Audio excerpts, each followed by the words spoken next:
Paz do Senhor, irmãos. Lucas capítulo 1, versículo 31.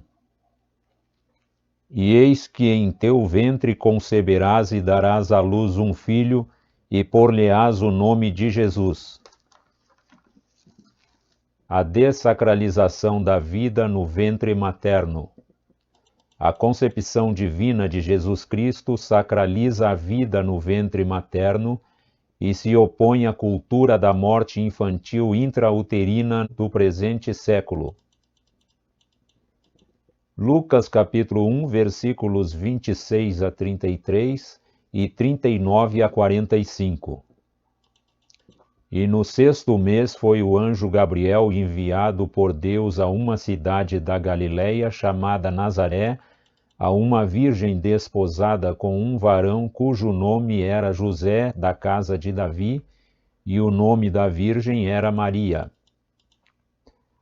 E entrando o anjo onde ela estava, disse: Salve, agraciada, o Senhor é contigo, bendita és tu entre as mulheres. E vendo-o ela, turbou-se muito com aquelas palavras e considerava que saudação seria esta. Disse-lhe então o anjo: Maria, não temas, porque achaste graça diante de Deus, e eis que em teu ventre conceberás e darás à luz um filho, e por-lhe-ás o nome de Jesus. Este será grande e será chamado Filho do Altíssimo, e o Senhor Deus lhe dará o trono de Davi, seu pai, e reinará eternamente na casa de Jacó, e o seu reino não terá fim. E naqueles dias, levantando-se Maria, foi apressada às montanhas, a uma cidade de Judá, e entrou em casa de Zacarias, e saudou a Isabel. E aconteceu que, ao ouvir Isabel a saudação de Maria, a criancinha saltou no seu ventre, e Isabel foi cheia do Espírito Santo, e exclamou com grande voz e disse: Bendita és tu entre as mulheres, e é bendito o fruto do teu ventre. E de onde me provém isso a mim, que venha visitar-me a mãe do meu Senhor? Pois eis que ao chegar aos meus ouvidos a voz da tua saudação, a criancinha saltou de alegria no meu ventre. Bem-aventurada a que creu, pois hão de cumprir-se as coisas que da parte do Senhor lhe foram ditas. Introdução. Deus é o autor supremo da vida. Gênesis capítulo 2, versículo 7. Por isso as Escrituras a valorizam desde sua concepção no ventre materno. Salmos capítulo 139, versículos 13 a 16. Assim, toda ideologia que tem o objetivo de alterar o conceito da vida desqualifica a autoridade bíblica e faz apologia à cultura da morte infantil no útero materno. A ideia progressista, que reivindica ao ser humano a autonomia sobre a vida, afronta a soberania divina. Neste estudo abordaremos a concepção sobrenatural de Jesus Cristo, a apologia ideológica da cultura da morte e o conceito da sacralidade da vida no útero materno. Tópico 1. A concepção de Cristo. Número 1. O anúncio do nascimento. Uma virgem comprometida em casar-se com José, chamada Maria, recebe a visita do anjo Gabriel em Nazaré. Lucas capítulo 1, versículos 26 e 27. O ser angelical lhe faz uma revelação: Em teu ventre conceberás e darás à luz um filho, e por-lhe-ás o nome de Jesus. Lucas capítulo 1, versículo 31. Diante do inusitado, Maria indaga: Como se fará isso, visto que não conheço varão? Lucas capítulo 1, versículo 34. A pergunta demonstra a perplexidade da Virgem de como se daria a concepção sem a participação de um homem. No Evangelho, a menção à cidade de Nazaré é profética, Lucas capítulo 1, versículo 26, pois o Cristo seria chamado Nazareno, Mateus capítulo 2, versículo 23. Lucas ainda enfatiza a virgindade da donzela e a descendência de José, Lucas capítulo 1, versículo 27. Essas informações integram as profecias messiânicas e tornam fidedigno o relato bíblico. Isaías capítulo 7, versículo 14 e Salmos capítulo 89, versículos 3 e 4. Número 2. A miraculosa concepção. O anjo Gabriel explica a Maria que sua concepção seria singular e miraculosa. Descerá sobre ti o Espírito Santo, e por isso declara quanto ao menino que o santo será chamado Filho de Deus. Lucas capítulo 1, versículo 35. A jovem não pediu sinal algum, mas o anjo lhe comunicou da gravidez de Isabel como um incentivo à sua fé. Tua prima concebeu um filho em sua velhice. Lucas capítulo 1, versículo 33. O testemunho das Escrituras de mulheres estéreis que ficaram grávidas preparou o mundo para crer e receber o milagre da concepção de Jesus por meio de uma virgem. A respeito dessa realidade, o anjo endossa ao se referir à gestação de Isabel, que é este o 6º mês para aquela que era chamada estéril.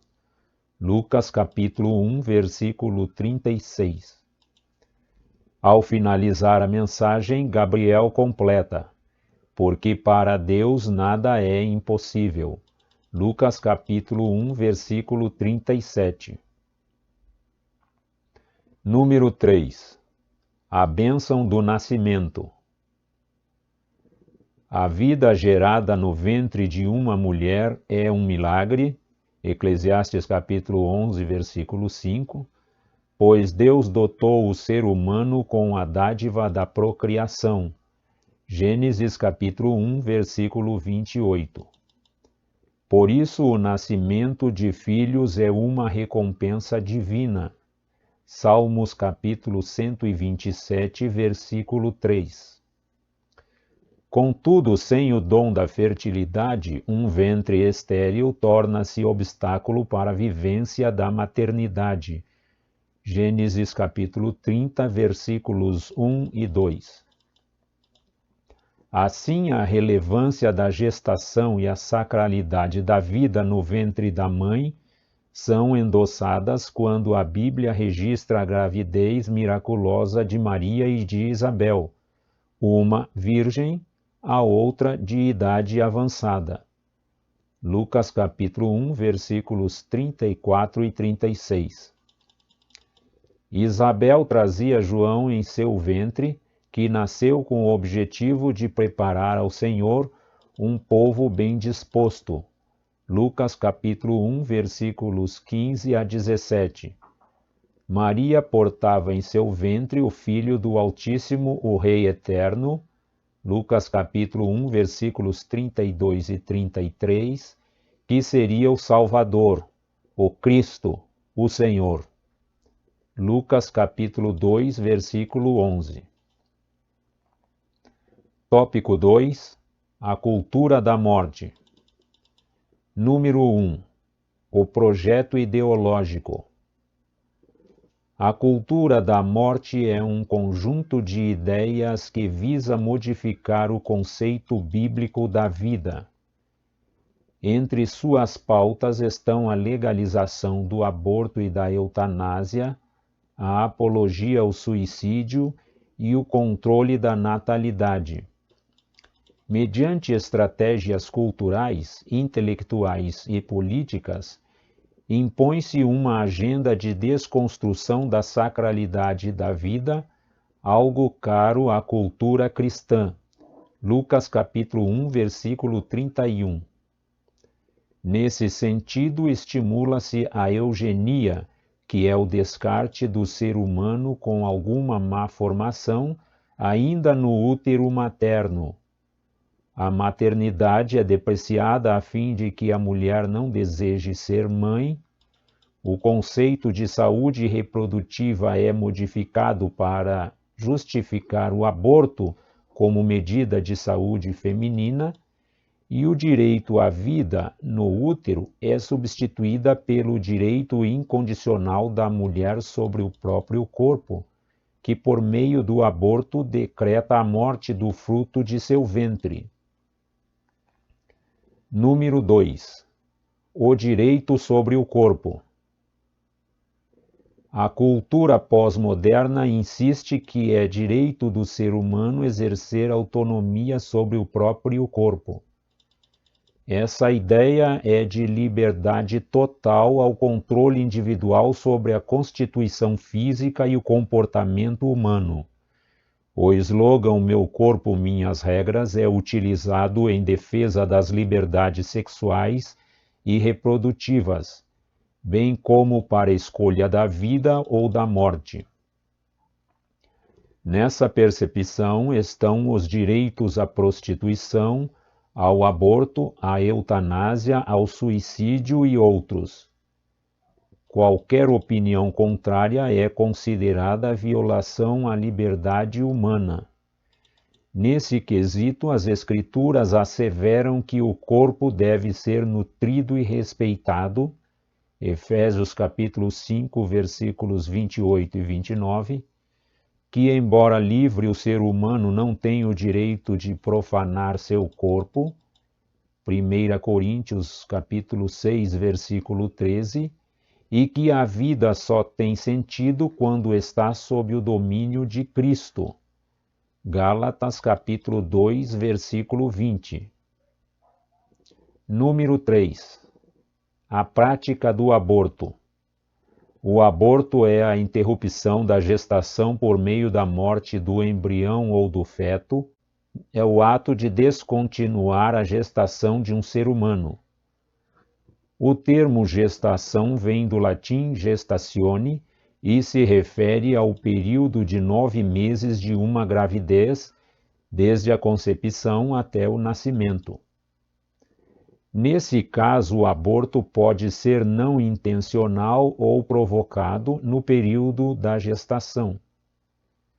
Na lei mosaica, provocar a interrupção da gravidez da mulher é um ato criminoso. Êxodo capítulo 21, versículo 22. No 6º mandamento, o homem é proibido de matar, o que significa literalmente não assassinar.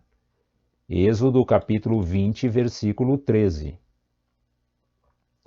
Os intérpretes do Decálogo concordam que a proibição do aborto está incluída neste mandamento. Assim, quem mata um embrião ou um feto atenta contra a dignidade humana e a sacralidade da vida no ventre materno. Tópico 3. Sacralidade da vida. Número 1. A vida é inviolável. A vida humana é sagrada, pois ela é um ato criativo de Deus, autor e fonte originária do fôlego da vida. Gênesis capítulo 2, versículo 7 e Jó capítulo 12, versículo 10. Nessa perspectiva, o princípio da sacralidade assegura a dignidade da pessoa humana e a inviolabilidade do direito à vida.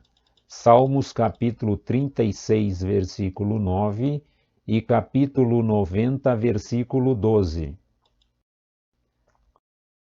Portanto, o valor da vida é absoluto e deve se sobrepor a qualquer outro direito ou interesse.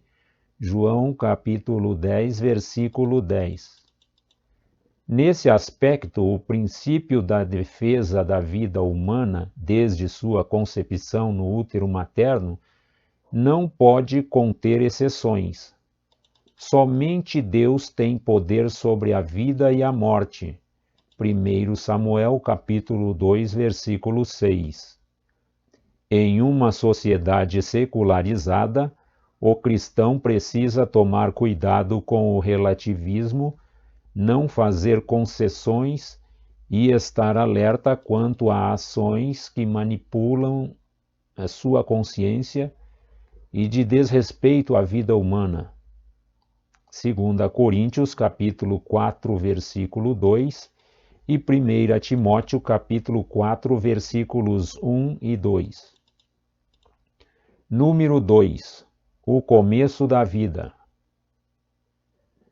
As Escrituras são incisivas ao afirmar o início da vida desde sua concepção. O profeta Jeremias afirma que a vida tem início na fecundação, Jeremias capítulo 1, versículo 15.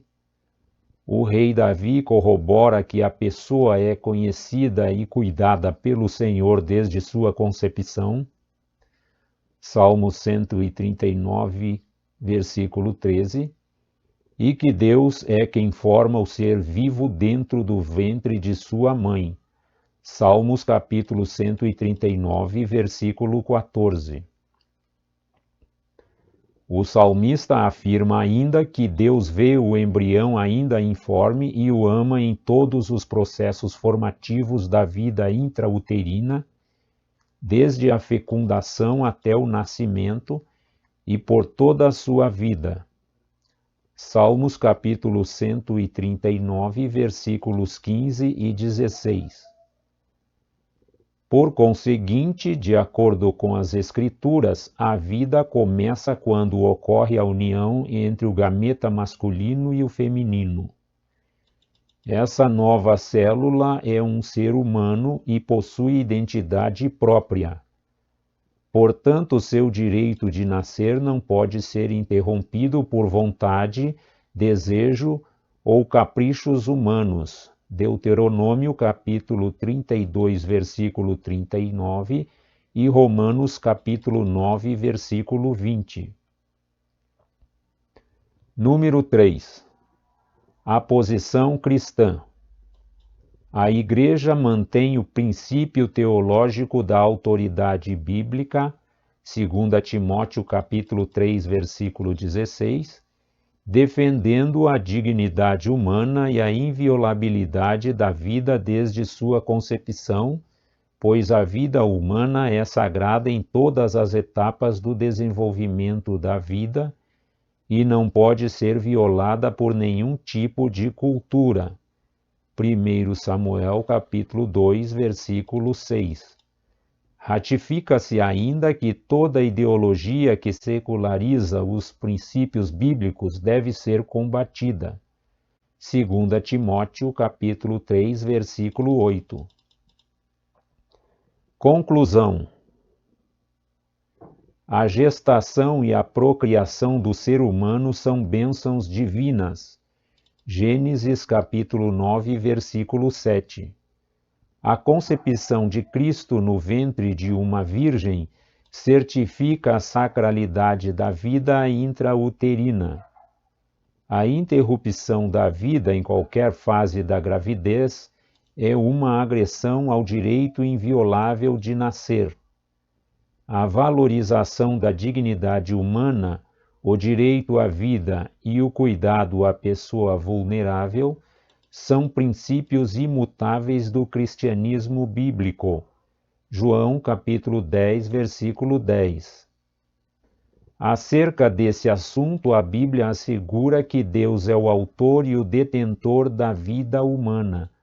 Jó capítulo 12, versículo 10.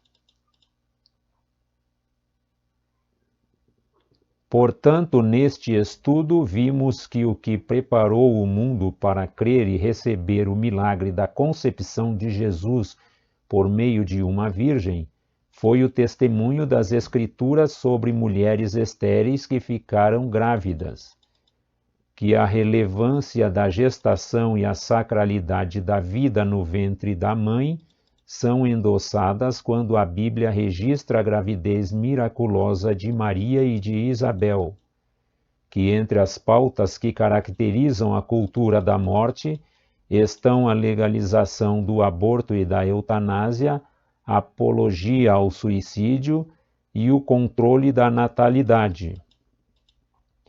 Vimos que o que caracteriza o ato de abortar é a descontinuidade da gestação do ser vivo, e também vimos que a Igreja mantém o princípio teológico da autoridade bíblica, 2 Timóteo capítulo 3, versículo 16, defendendo a dignidade humana e a inviolabilidade da vida desde sua concepção.